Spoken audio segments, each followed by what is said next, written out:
Welcome everyone to this session on how eye tracking enables value in the businesses for developers and practitioners in XR. My name is Johan Bouvin. I am the director of XR ecosystem software here at Toby. And I'm going to talk to you today about how eye tracking has been applied and utilized in successful businesses over the decades. I also want to talk to you how I see this transfer into the area of XR and have a little bit of a sneak peek into the future XR devices and what we can expect from those going forward. Eye tracking is proving foundational in XR at the moment. It is a core component in some of the best possible HMDs going forward. My colleague Doug Eggert just spoke about how you can expect this to roll out in XR HMDs going forward, because device manufacturers are including eye tracking as a standard in their devices. And eye tracking is also becoming part of the ongoing standardization work in the industry, led by, for example, Kronos Group with the OpenXR standards. So, in the simplest of terms, eye tracking is here. For those of you who don't know Toby, we have been around for about 20 years focusing on eye tracking and its applications.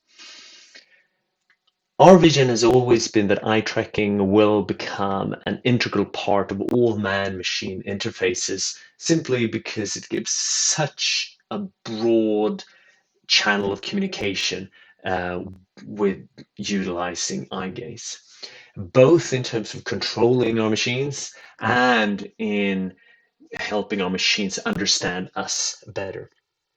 I've been part of the company almost from the start, and I took the liberty here today to do a little bit of research back and see how eye tracking has been applied and how I see that moving into the XR space in these days when eye tracking is coming into the headsets.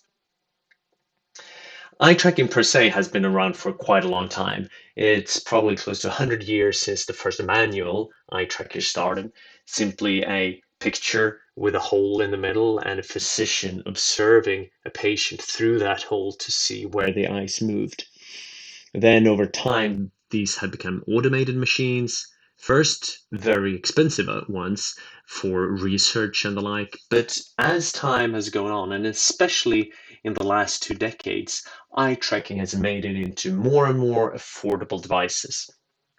And today, you'll find eye trackers integrated in consumer devices such as monitors, smartphones, laptops, and of course, VR HMDs. Toby is today the world leader in providing eye tracking technologies for the industries. We are the ones that provide eye tracking into Alienware laptops. We provide it to HTC's Vive Pro Eye, and we're also super excited about the latest addition in consumer devices, which is the Pico Neo 2 Eye.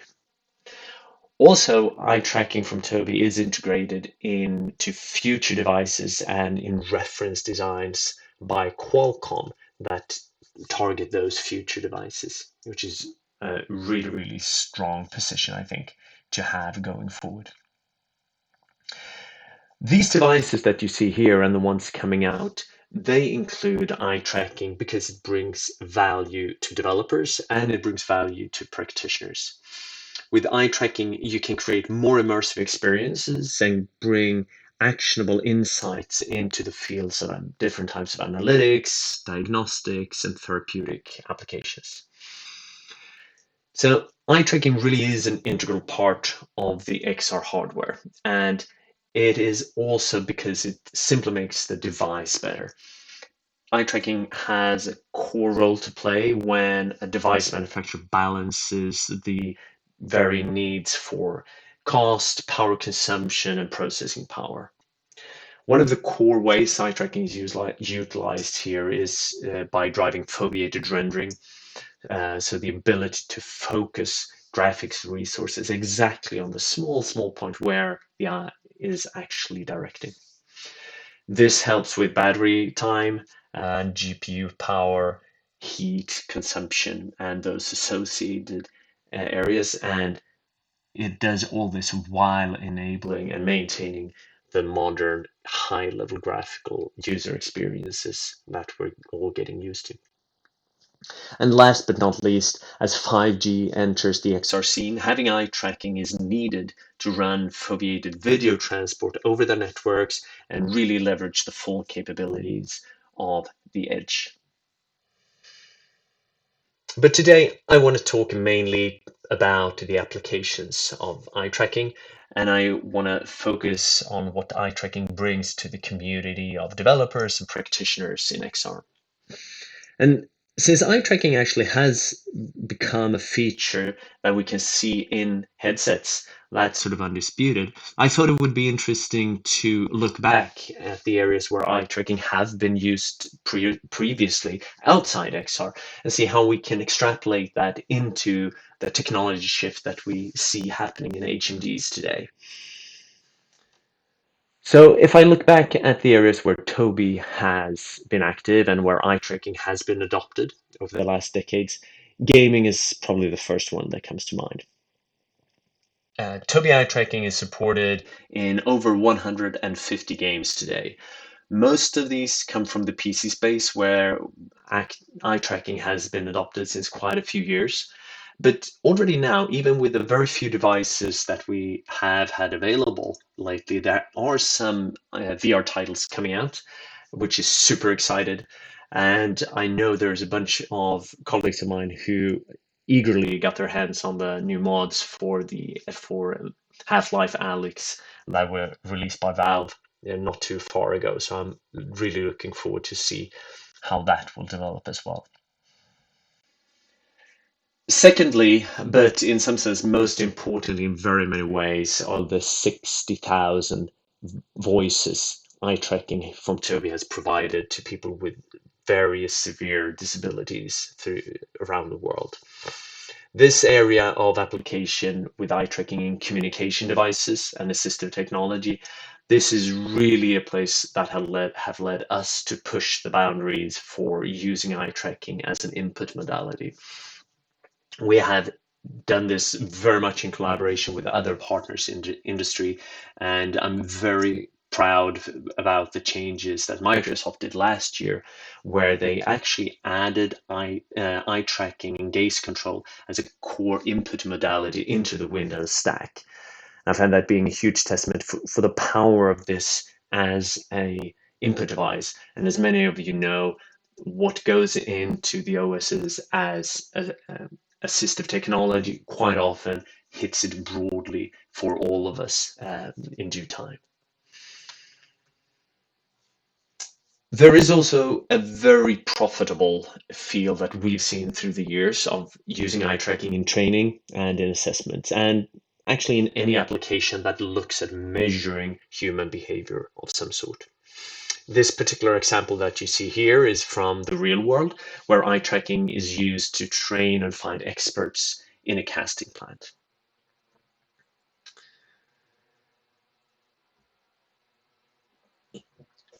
Finally, it's impossible not to mention the recent explosion in remote collaboration applications. I'm sure that you have also seen a couple of interesting examples of new types of remote collaboration, both screen-based and in VR. And VR really does a good job of mimicking the real interactions in many ways, and live eye movements for Avatar has an amazing way of propelling the experience out of the uncanny valley.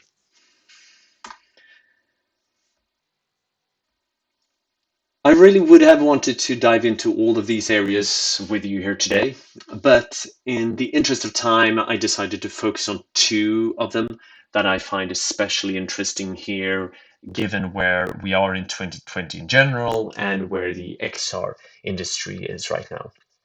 Firstly, I want to look at the new ways of meeting remotely. Eye tracking is being adopted in remote collaboration as a way to create not only photorealistic but also video realistic avatars that feel like a real person. Secondly, I want to take a dive into existing enterprise markets that utilize eye tracking already today outside VR, the markets of training and design evaluation especially, and have a look at how we can expect those to continue to grow in VR, and as eye tracking now comes out in headsets, how I think that these applications will adopt the technology as well.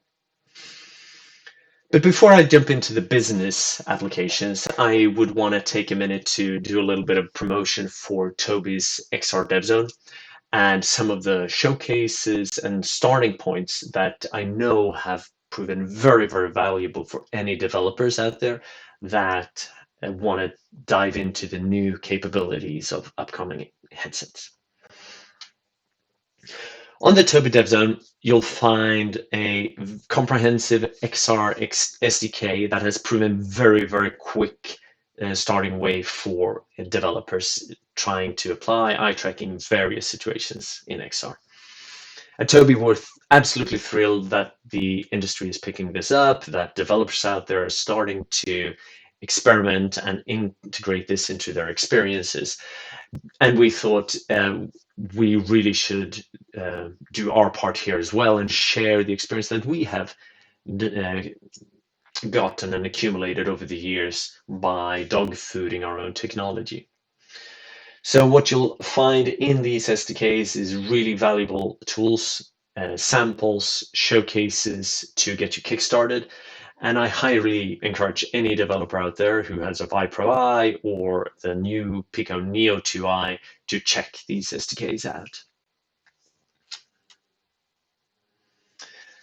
But first, in terms of enterprise applications, let's dive into remote collaboration. I would expect that there are many of you that, just like me, have spent more attention to this than you have previously. The VR scene has definitely seen its fair share of new collaboration applications, and some of the existing one has reignited. The Steam stats are quite impressive for VR chat and AltSpace VR, and a couple of those applications if you look at the first few months of this year. One particular application that we have worked with in my team is Vive Sync from the Vive team. I have really enjoyed the experience of seeing eye tracking applied in real avatars for the first time, and seeing what a great addition that is to the experience. I know I'm not the only one who have been very impressed with what the Vive team has done, and I actually had the chance to speak with David, who's leading the Vive team, about their experience the other day. I even managed to catch him on camera inside Vive Sync, so I will let David speak for this himself. Here he is.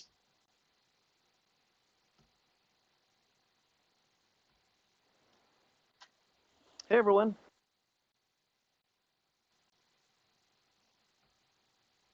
Welcome to Vive Sync. My name is David Sapiens and I run content production here at Vive. And we get asked all the time about eye tracking. How is it used? What are the best use cases? And I would say initially most people only think of eye tracking from their point of view. How would they, say, navigate a user interface with just their eye? Or how would they track whether they're looking at one thing versus another thing? But it's much more than that. In Sync, we actually apply it to our avatars. And the whole purpose of Sync was actually to bring teams together. So capturing a user's likeness, their face, was super important to us. In fact, we even built a full body IK system so we can communicate through body language. But once we enabled eye tracking, that's when we were able to not only communicate through body language, but also through our eyes. When we're having design meetings and one of my designers or artists, their eyes are darting left or darting right or up and down around an object, or I say something and someone just rolls their eyes, they're able to communicate to me without even saying a word. And in fact, I could even speak to the whole studio and I get a read of the room based on just the way the eyes are moving, if they're looking up in thought. So without question, I would say eye tracking has really enhanced the Sync avatars and made our whole experience and made communicating in VR much better. So I hope you guys give it a try and check it out for yourselves. And with that, I'll see you guys later.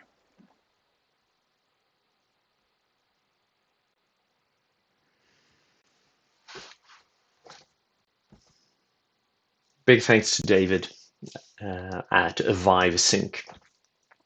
If you look back at how avatar animation has been done in VR, you realize that the eye movement is actually a quite known problem that a lot of developers have experienced and handled in various ways.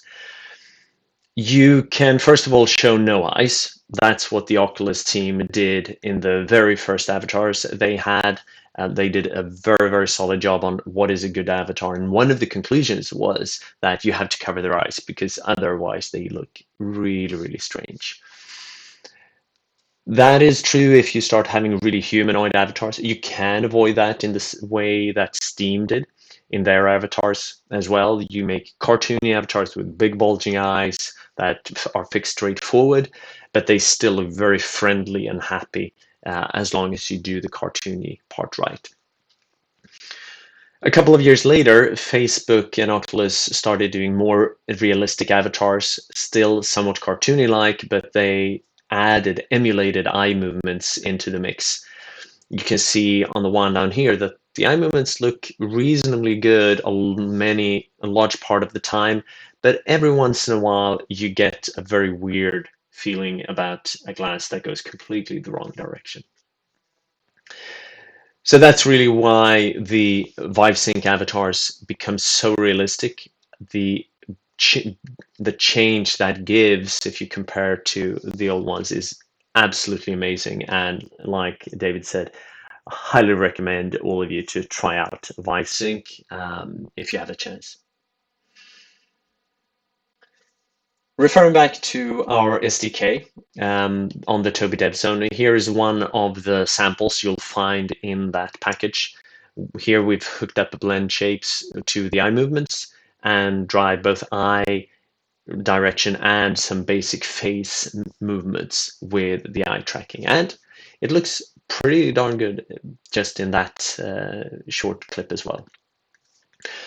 You can also, of course, in various interactions, turn the eye tracking around. In this clip here, you'll see how we drive a couple of non-player characters based on the eye gaze of the user. So the blue circle you see here is where the user is looking, and you're viewing the scene out of the user's perspective. And first of all, notice how the paranoid robot to the left is very attentive to gaze. The chilled one in the middle seems to know what's happening, but wants to hide their interest. But have a look at the awkward one on the right. This is sort of my favorite, actually, because he's looking at you all the time, except when we are looking at it.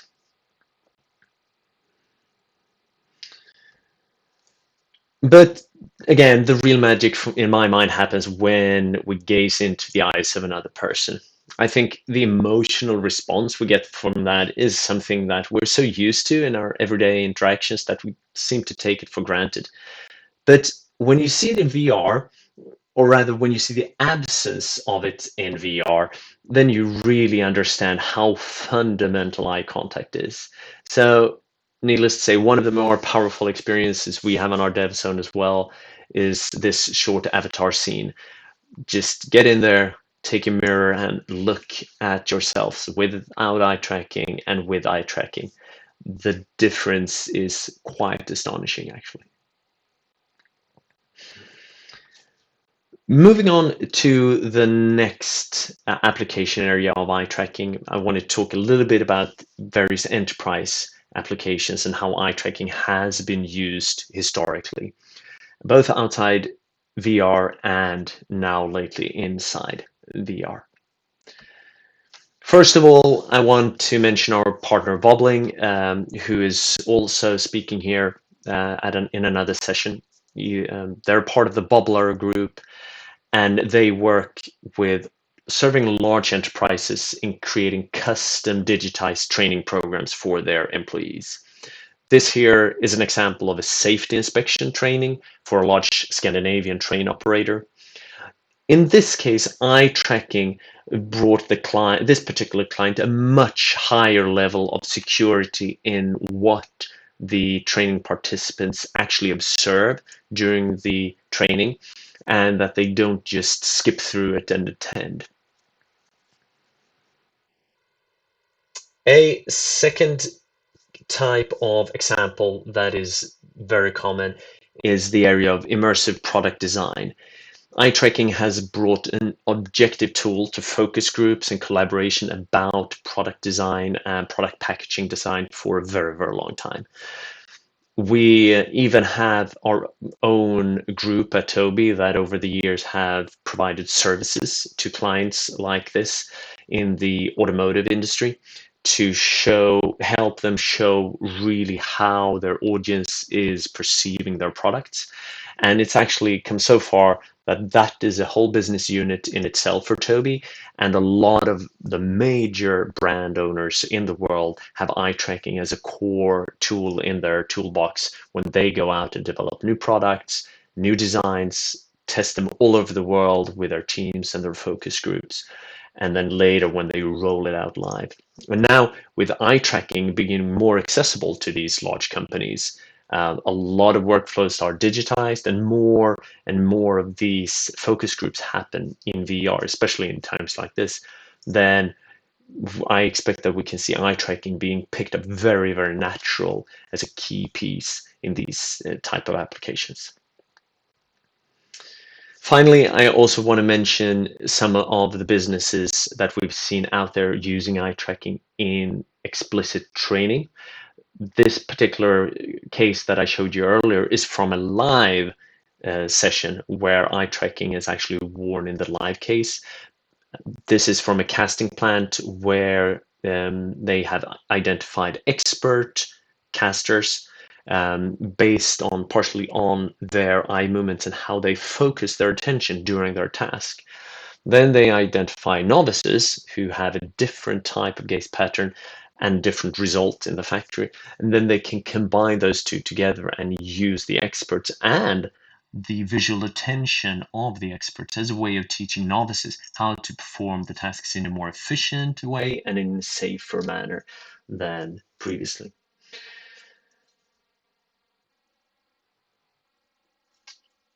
This is what Jacob Hamill from H&H Castings said about the experiences, and this goes a long way for the value of using these kind of technologies. And this is something that we quite often see moving into XR as well, having large, expensive, and potentially dangerous environments being reproduced in VR and used in teaching. So this is an area where I know that we have a lot of interest for eye tracking, and I see the combination of eye tracking moving into XR and a proven footprint in that market being very, very interesting to see how that takes off over the next quarters and years. And again, going back to the developers and practitioners out there, there is a lot of inspiration. There is a lot of know-how in these areas, and we have tried to accumulate what we have at Toby and share it as openly as possible. This talk today is part of that, and we also have a lot of material on our dev zone and our business unit for analytics and behavioral studies. Toby Pro has a lot of know-how about how eye tracking is applied in those kind of areas as well. Here is a little resource list with some of the texts or some of the material that I shared during this presentation. Grab a screenshot or ping out in the chat afterwards. And with that, I want to thank you very much for joining me here today, and looking forward to seeing you all soon in real life or in VR out there.